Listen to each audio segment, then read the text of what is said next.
problem with my phone. Overnight, I woke up in the morning. I realized that when I swipe down, I get this. I don't know why. I have been trying to find where my menus are. The quick setting menu is gone. So I swipe again. I couldn't find it. If I long press on the screen, I get this option. I went to System Settings. Here is a list I have tried a few of it. Even turn off the developer options.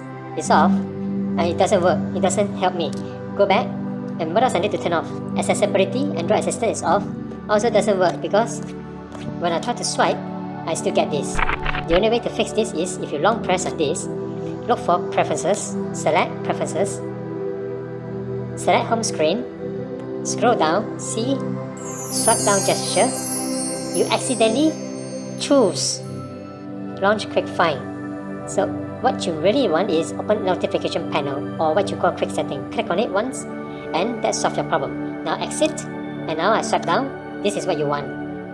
You don't have to download any third-party apps to get this. This is the way to solve your missing quick setting menu or notification panel. Thank you for watching. Bye-bye.